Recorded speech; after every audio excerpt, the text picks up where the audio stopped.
Welcome back, everyone. I am Error, and after a long hiatus, I'm finally getting around to making video 2 of my Muldrotha Super Secret Deck Tech video. So we've already gone over what I've got in the main deck. I have a couple of updates that I want to share with you because there have been a few cards that have come out between now and the first video. I have also acquired a new card that I'm going to show you, kind of something special that I'm very happy about. So we've already gone over that. We're going to go over some alternate strategies for building the deck. We're going to focus on including more instants and sorceries and some synergies to help with that.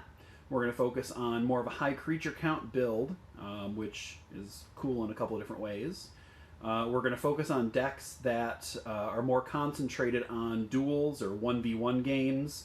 And then we're also going to focus on a strategy that includes more basic lands.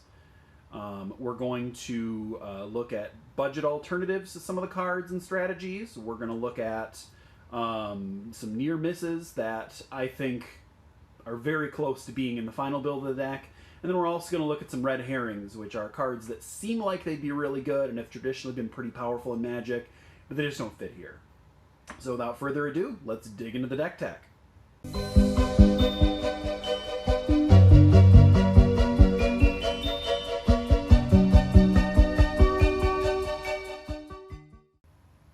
Alright, so I won't tease you guys too much. I'm going to sort of show off the big guns first. I have recently been able to acquire a Bazaar of Baghdad for Muldrotha. As you can see, it's not in the best of shape. It's got some wear on the edges. The surface is actually really nice. I don't know if you can see that. It isn't a sleeve, but the surface is pretty good. Picked it up for a really good price. Couldn't resist. And I mean, obviously this card is very, very good in Muldrotha. You know, when you're playing a normal, fair game of Magic, Bazaar of Baghdad isn't necessarily the card that you always want to see.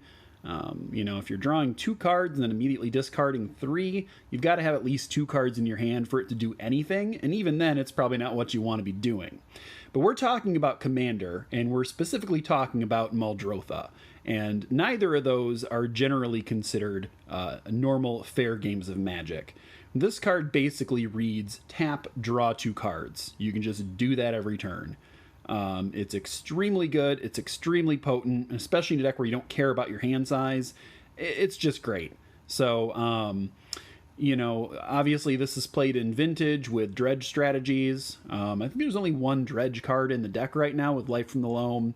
I considered adding another one, maybe Stinkweed Imp. There's a couple others that I'll be talking about, but for right now, I'm just running it as it is and seeing how it plays out. So as far as the substitution here, I took out Yavimaya Elder. I don't know really if that was the correct choice, but Elder just seemed kind of expensive. It wasn't really doing what I needed it to do, and this just seems like a much better way to get through my deck a lot faster. So that was the first substitution. The other substitution that I made here once Modern Horizons came out was to add, you probably guessed it, but both of these guys in. Obviously, being able to sacrifice it for 1 mana to draw a card, as well as being able to come into play untapped and get you 2 colors of mana, just seemed to really synergize with this deck a lot. So these had to go in. I'm actually pretty upset that I don't have, or they haven't made the black and blue version of it yet. So hopefully if they do a Modern Horizons 2, that gets a printing. And if it does, it'll go right in. As far as what came out, I took out Tranquil Thicket and Lonely Sandbar because it just, you know, they fulfill a very similar role, and the Horizon lands just seem to do it better. I kept in, what is it, the whatever the black cycling one is, it's escaping me right now. I kept that in just because I do still think they're good cards in the deck, but that will come out as soon as they reprint the ally color Horizon lands. So anyway, those have really been the only changes to the deck that I've made since the original video was shot. So let's move on to the alternate strategies.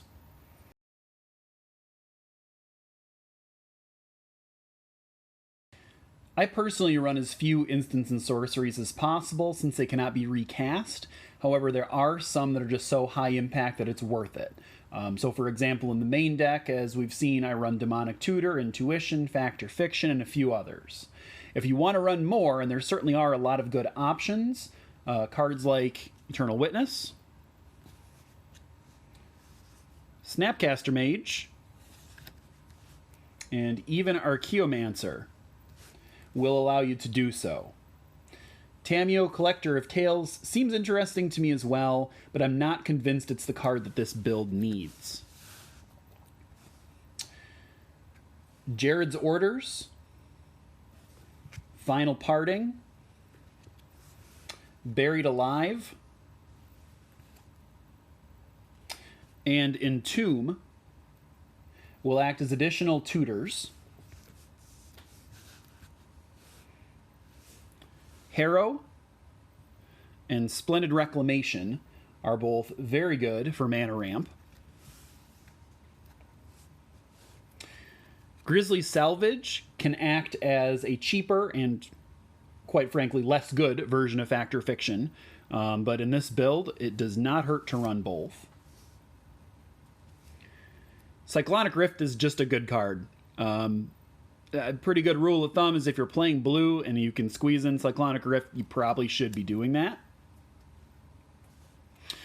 Traumatize can potentially generate a huge advantage, but I think it's somewhat greedy. Unless your meta is very light on Graveyard Hate, you can lose a lot of your deck to Tormod's Crypt or something like that. That being said, 5 mana to basically draw half of your deck is a powerful effect, so you should definitely at least consider it if your meta allows for it. Living Death can also be extremely good if you have a high creature count and can justify Traumatize. Again, it's an incredibly potent effect if your opponents let you get away with it.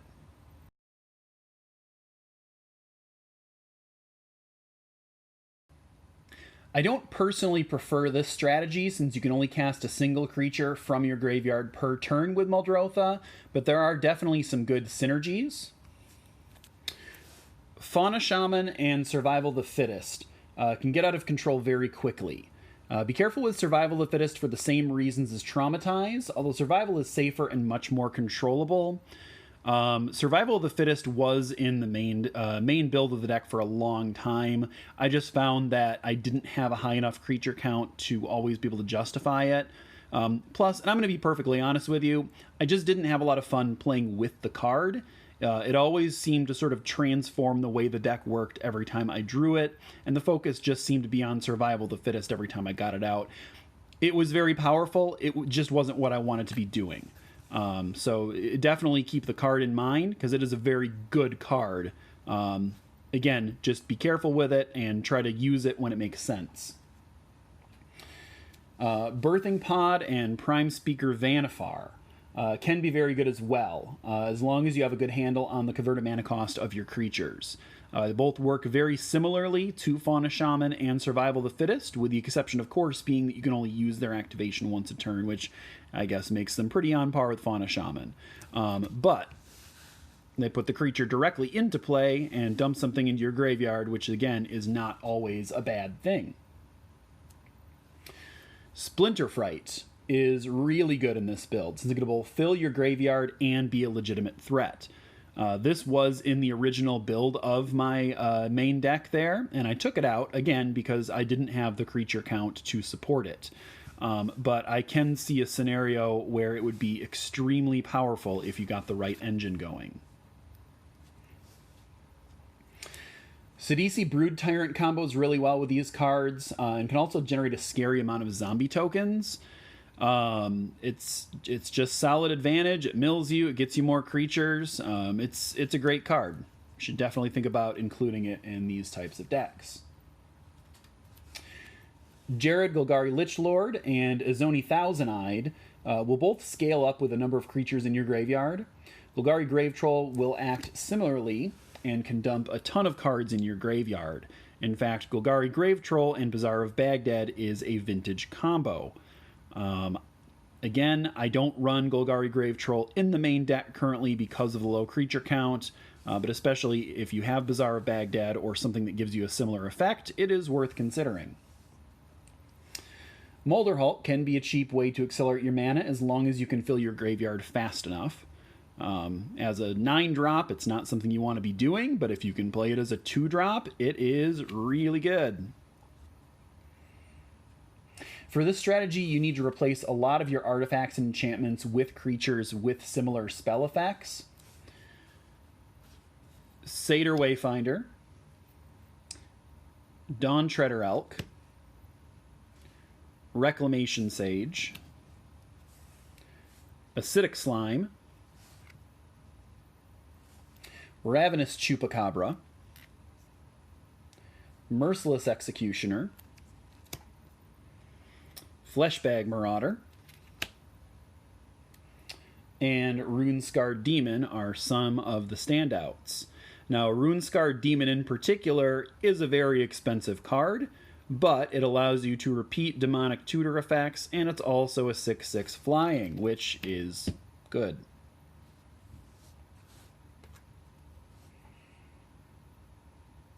You should also be very aware of artifact creatures and enchantment creatures, since you can play multiple creatures out of your graveyard this way.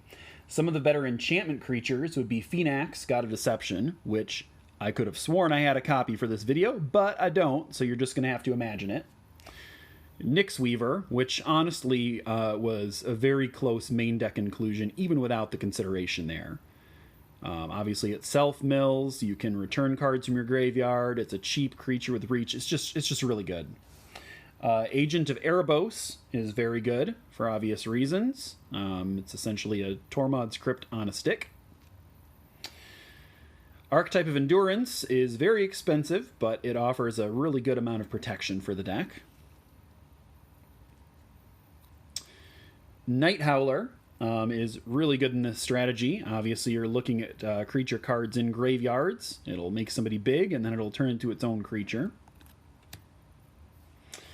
And Hypnotic Siren is also very good. You don't really want to be playing it as a 1/1 for 1, unless you have a Skull Clamp or something, which I guess is a legitimate thing. But obviously, being able to control a creature out of the graveyard is a very strong thing to do.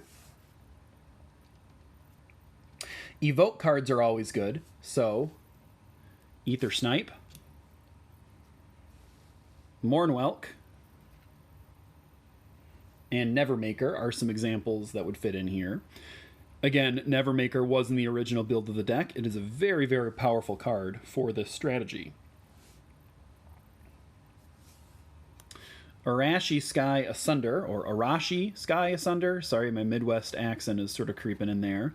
And Sheffet Monitor are both very good cards here as well. They can be discarded for effects and then be played later out of the graveyard as legitimate threats.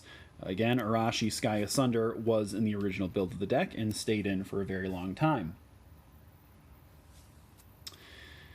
Gutter Grime is excellent here. Obviously, it relies on creatures dying, which is going to be happening. It will create lots of large oozes. Deadbridge Chant will fill up your graveyard and bring stuff back for free. Dictate of Erebos will punish your opponents for killing your creatures and also for existing when you sacrifice them. Desecrated Tomb is very good. Obviously, you're going to be casting creatures out of your graveyard and you'll get free tokens. That being said, Bitter Blossom may just be better, despite the synergy. One or both may be good no matter what your strategy, though. The tokens are very good with Skull Clamp, Vraska, Attrition. When you really think about it, though, you can play one creature card out of your graveyard per turn. You can pump that up to potentially 3 if you cast an artifact creature and an enchantment creature as your artifact and enchantment for the turn. So Desecrated Tomb can potentially generate more tokens a turn than Bitter Blossom. That being said, Bitter Blossom is cheaper, and it does it essentially for free every turn. So it's up to you. They're both good cards. Neither are essential, but both can provide extra value. Finally, Whip of Erebos can be a decent inclusion if you design your deck with a lot of high converted mana cost creatures, like our Runescarred Demon that we had earlier. I don't personally love it, since you will end up exiling a lot of good cards, but it certainly has its place. Cycling a Crow's and Tusker and then whipping it at your opponent can be fun. Also, it's both an artifact and an enchantment, so you can pick whichever works better for you, and killing for the team is always appreciated as well.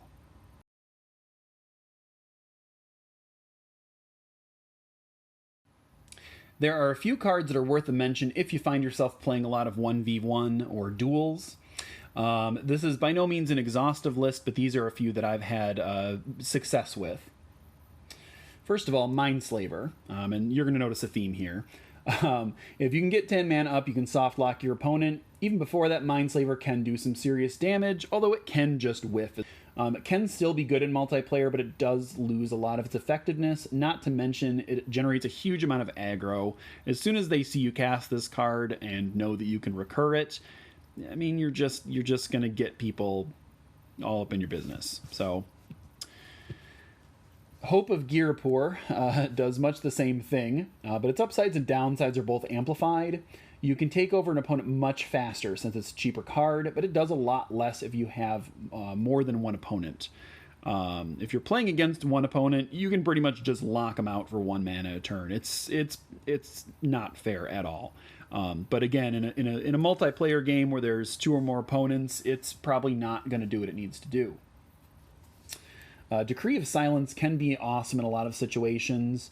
You can cycle it for 6 mana for an uncounterable counterspell, which also draws you a card. Although that is a ton of mana to keep untapped. You can then recast it from the graveyard, and at that point it becomes a huge annoyance. Its 8 mana price tag is its biggest drawback, so unless you're using it to ice out a single opponent, it's also going to take up most of your resources. It is a really cool card. I really enjoyed including it for the while that I did, but I just think there are more efficient ways to deal with groups of players than spending 8 mana to counter 3 spells.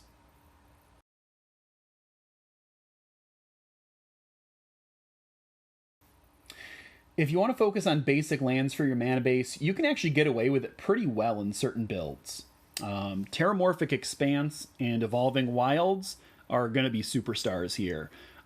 Being able to search up a land, put it into play, and then replay one of these from the graveyard is really powerful, especially if you've got something that lets you play an extra land a turn. If you can also, drop one from your hand at the same time, you can explode your mana base with either of these. Myriad Landscape is very similar, although obviously it has disadvantages. Comes into play tapped, costs mana to activate, but you do get 2 basic lands out of the deal. Blighted Woodland is very similar. It does not come into play tapped, and it taps for a colorless, just like Myriad Landscape, but you do have to pay 4 mana to activate it. So again, it's not ideal. These first 2 are better if you can get those out. Also, it's worth mentioning, these cards are all very, very cheap. Prismatic Vista obviously is not necessarily a cheap card, but it is amazing in this build. This is exactly the card that this particular build wanted. Takes everything that Terramorphic Expanse and Evolving Wilds does, and it just amplifies it. So if you can get your hands on one of those, I would highly recommend it if you're running a lot of basic lands. Wayfarer's Bauble is also excellent. For obvious reasons, you can play it out of the graveyard and fetch a basic land into play tapped. Burnished Heart is very good for similar reasons. It gets you 2 land, it's an artifact, and it's a creature. Font of Fertility is your enchantment-based land search. And Colony Heart Expedition is also very good. It doesn't necessarily do anything immediately, but as soon as you can get to 3 quest counters, which you're going to be doing pretty fast, especially if you're cracking lands to get more lands, it can just rip stuff out of your deck and you can accelerate your mana base incredibly quickly.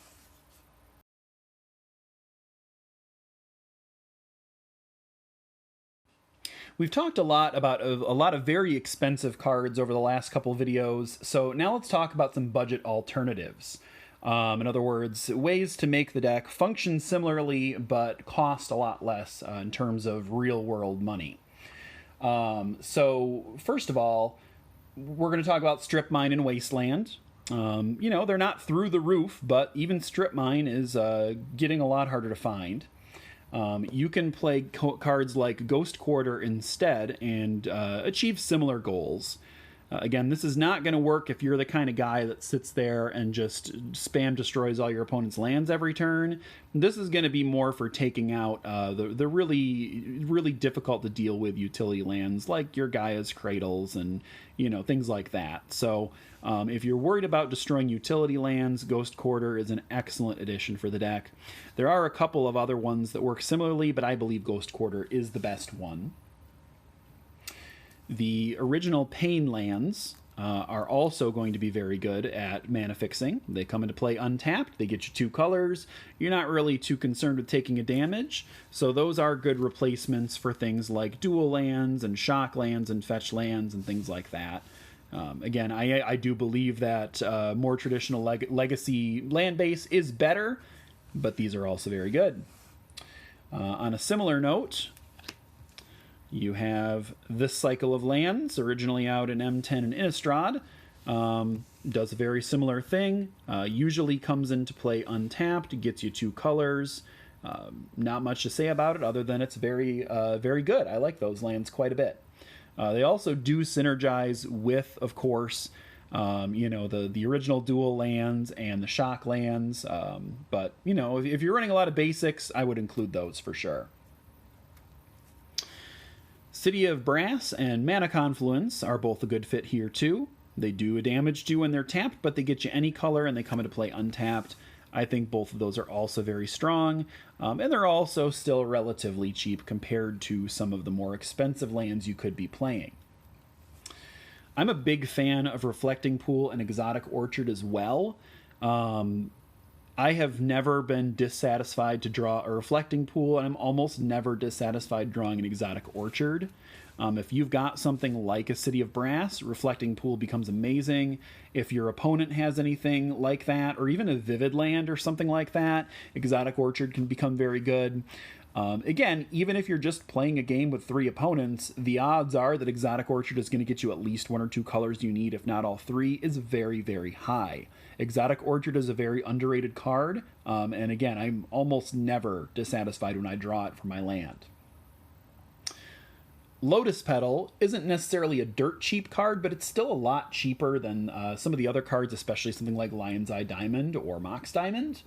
It doesn't blow out games the same way as Lion's Eye Diamond does, but it is still pretty decent with Muldrotha. It comes down and it can accelerate her out and turn early, and then you just immediately play it again, and you can do so every turn. The Signets are also extremely good. They're very efficient mana fixers and accelerators. These are in most of the decks that I build. It doesn't blow out games. It's not something that's big and flashy, but these are the nuts and bolts of a lot of very successful decks. I don't think anybody would begrudge you for including them in really any deck, but especially this one. Lay Claim and Control Magic are both very good cards for the deck as well, and way cheaper than Treachery. Lay Claim is a little bit more ponderous due to the mana cost, but you can cycle it for a card before playing it. You can also grab any permanent, not just creatures. That being said, Control Magic is still probably just better, because it costs 4. Again, they're not quite Treachery. Treachery will also usually accelerate mana, which is just insane for the card effect, but Control Magic is very, very good in a build like this.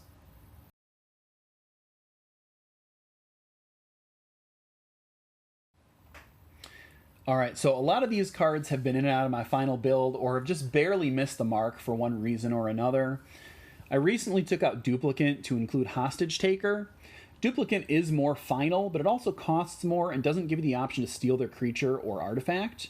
If your meta has lots of Blightsteel Colossi, Eldrazi, or just expensive creatures, Duplicant might be a better choice.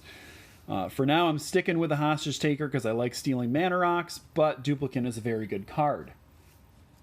Phyrexian Jester can play a similar role, and while it costs 1 mana more, it can be a bigger threat on the board as well. So really, it's sort of Duplicant plus win condition for 1 blue mana extra, so it's not bad. Hedron Archive and Commander's Sphere are both awesome in this deck. As I mentioned earlier, I believe Mind Stone is the better fit just because it comes down early. But that doesn't mean you can't include one or both of these cards as well. They're both extremely powerful mana accelerators and card draw engines in this deck. So I would definitely think about including those in some form. Niall's Spellbomb is an awesome card as well. I use Tormod's Crypt instead because there is no mana commitment, but instead drawing a card may be worth it. I would say it's deck builder's choice. I think the difference between the two is probably pretty minimal, and honestly Niall's Spellbomb might be better, but I do really like Tormod's Crypt. Ashiok Dreamrender is also a great utility card. It can really frustrate your opponents with its static ability, can mill your deck and effectively generate card advantage, and it can constantly exile all your opponent's graveyards. I think I still prefer the cards in this deck that are already accomplishing those things, but this card really made me think hard about including it when War of the Spark came out. And we have Strip Mine. As a card, Strip Mine is objectively better than Wasteland, but Strip Mine draws more aggro. I'm not the kind of player who aggressively goes after people's lands, and I don't think you should be in EDH. I just don't think that you're going to be accomplishing as much. You're going to be going down a land, you're going to be taking somebody else's land out, but then your opponents are going to be getting ahead of both of you. So I don't think it's the right strategy. But if you are that guy, by all means put in Strip Mine. Just be prepared to take the aggro. Dakmor Salvage can be pretty great if you can consistently sacrifice or discard it. Dredge is great, and since you don't have to sacrifice a spell slot, it's mostly upside. It does come into play tapped, which is not ideal. This might actually get the nod in the deck now that I have Bazaar of Baghdad. It's worth thinking about. So I actually might end up including this again as I play a few more games and get to know the deck a little bit better. Mesmeric Orb, Dreamborn Muse, Sultai Ascendancy, and Sewer Nemesis are all pretty good at dumping cards into your graveyard. I feel like the deck already does a good job of finding the cards it needs, so they didn't make the cut, but they are all very good. Again, these are excellent cards for this strategy.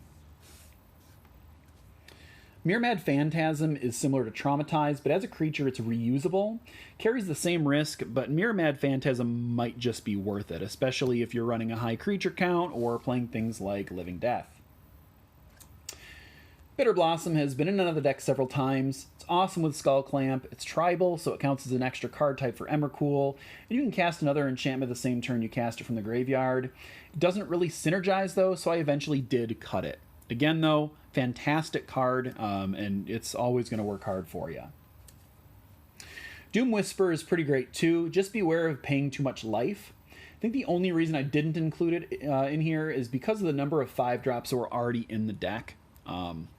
There just wasn't a whole lot of room to put it in there. But again, very, very good card. Necromancy is a great substitute for Animate Dead. I like the lower converted mana cost, but if you don't like the -1, -0, use this instead. There's not going to be a lot of functional difference. The Eldest Reborn could easily replace Plaguecrafter. I prefer the lower converted mana cost of Plaguecrafter, but you get more advantage from Eldest Reborn. This one is probably up to personal preference as well. You may even want to run both. Sylvan Safekeeper would probably replace Swiftfoot Boots if I had to include it. The ability to protect any creature at instant speed for 0 mana is really good, and sacrificing a land isn't that devastating for Muldrotha. I think this would be better with a higher creature count, but I would still rather just pay 1 and protect Muldrotha. Attunement seems really fun. I haven't actually tested it out, and it might be better than it seems. Discarding cards isn't a liability, but it still seems slightly clunky. Magus of the Bazaar has a similar effect, and and the upside being lower mana cost, its downside being Summoning Sickness. Both of these end up giving you a very similar effect to the actual Bazaar of Baghdad, so if you don't own one, you can roughly approximate its effect. Bazaar Trade Mage is also passable, but you do have to jump through too many hoops to repeat its effect. I still think it's a good budget card for this deck, just don't expect it to run away with the game. Lunar Force is similar to Decree of Silence, but the lower converted mana cost makes it much more appealing. Makes your opponents decide amongst themselves who wants to fall on the grenade every turn, with the biggest burden on the player directly to your left. You'll make enemies with this card, but you should have enough mana left over to deal with it. Already mentioned Rhystic Study. It's an amazing card in any deck and could easily replace Mystic Remora. This one's up to you. Slither Muse is another card I haven't tested yet, and it seems strong. If you can get Lion's Eye Diamond going, you could draw a ton of cards very quickly, as long as one of your opponents has a stocked hand. River Kelpie is another 5-drop that is very strong here. Secrets of the Dead made it in instead because it's cheaper, but you wouldn't be wrong with this card. I probably would take out the Gitrog monster if I included this one. Glenalendra Archmage is probably card 101. It has similar functionality to Lunar Force, but you get to control when it goes off. It can stop huge game-winning cards, and if you can use it twice each round before you have to cast it again. Dead Weight is a surprisingly good removal card. For 1 black mana, you can repeatedly kill smaller creatures or push larger damaged creatures over the edge. I actually think this might be card 102. I really think Dead Weight is an amazing card in this deck. Hedron Crab also has huge potential in the deck. It's fighting for a 1-drop slot with Stitcher Supplier, which I stand by, but there's nothing saying you can't run both. The only reason I picked the Supplier over the Crab is because it does something right now always, and has better synergy with Skull Clamp and Sacrifice effects. If you go the route of the more basic land focus deck, and you're running a lot of things like Terramorphic Expanse and Prismatic Vista, the Hedron Crab gains a lot of value as well.